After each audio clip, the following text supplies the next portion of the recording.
Who would you be if you weren't afraid? Really think about that question. What in life has stopped you? What have you not done in your life because of fear? What have you not done in your life because of resentment? What progress haven't you made because you're still stuck holding on to that same resentment? Back in 2021, I was very healthy, and then a week later, I lost 20 pounds, and I was diagnosed with septic shock and heart failure, which is a crazy diagnosis to get when you're 20 years old. The doctors, when I checked in, said that if I hadn't checked in within 12 hours, I would have been, quote, found in my apartment, end quote. Which you can guess what that means. And as I was sitting on my hospital bed, my mom was flying in, and a lot of things sort of hit me that night, and I realized if the doctors had been right and I hadn't checked in, I never would have made amends with my parents. I never would have made amends with my sisters, with my friends, with so many people. I had all these grudges, all these reasons to be upset, all these reasons to keep me away from them. And as soon as I was hit with that reality, all of that immediately went out the window, and none of it was worth holding on to anymore. And so I say all this because I think it's easy in this life to think that we have all the time in the world, and that everything's going to be fine, and that everyone's going to be around forever, but the reality is they're not, and things can change in a heartbeat. You really never know. So please don't take anything or anyone for granted. Things really can change in the blink of an eye. As I was in the hospital, the doctors came in and they said, you're stable, but you're not getting any better. They left, and when they left, I put out my hands and I said, I need help.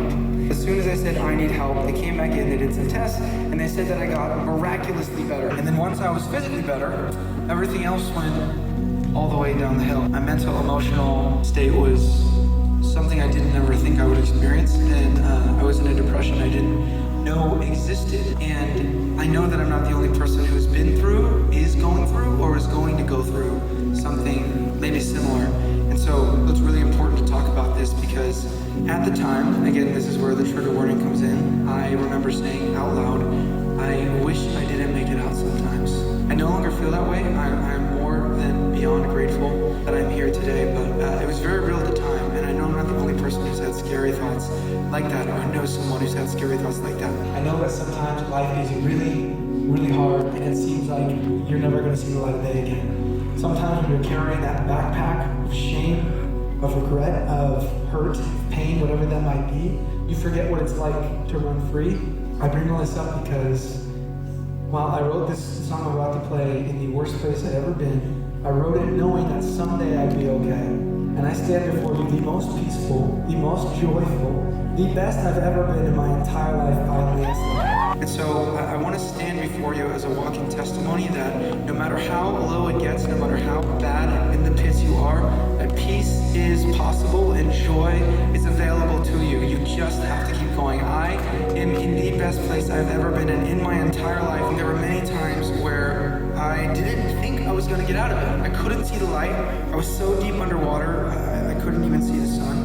And I genuinely forgot what it was like to breathe. We can all relate to being sort of held down by either someone else or something, some situation, or things in our lives. I realized that what actually keeps us stuck is unforgiveness, our inability to let it go and give it away. And so what I want to invite you to do tonight is that thing, that bitterness, whatever that is that's still stuck in your heart, the thing you just cannot let go of. I want to encourage and invite you tonight to dig deep, to bring it up, leave it here tonight, because forgiveness keeps you trapped. If you hold on to bitterness the rest of your life, that's your fault. Yes, they did it to you, but ultimately it's up to you whether or not you move past it and you let it go. And forgiveness isn't even as much about them as it is about you, because if somebody hurts you, they already hurt you. The longer you don't forgive them, the more they keep hurting you. But that's in the past now, okay? Whatever it is, whoever it is, I promise it doesn't have to take all of you. You can indeed be set free. If you're in a physical situation, if you're in a mental, emotional situation, if you're in a place in which you need help, sometimes you don't even acknowledge to yourself that you need help. And I'm inviting you now to ask for help if you need help. It really is not weak, it's actually very strong to ask for help. So in whatever situation you're in, do not be ashamed, do not be afraid to reach out to that lifeline of yours and ask for help. I want to encourage you and remind you to please hold on to what I'm telling you right now, that no matter how deep underwater you are, no matter how stuck in the tunnel you feel, no matter how hard it is to see the light at the end of the tunnel, I promise you, the storm will pass. Peace is possible, so hang on tight. There is always a light on the other side. You just have to keep moving forward. I promise you, it will all be okay. All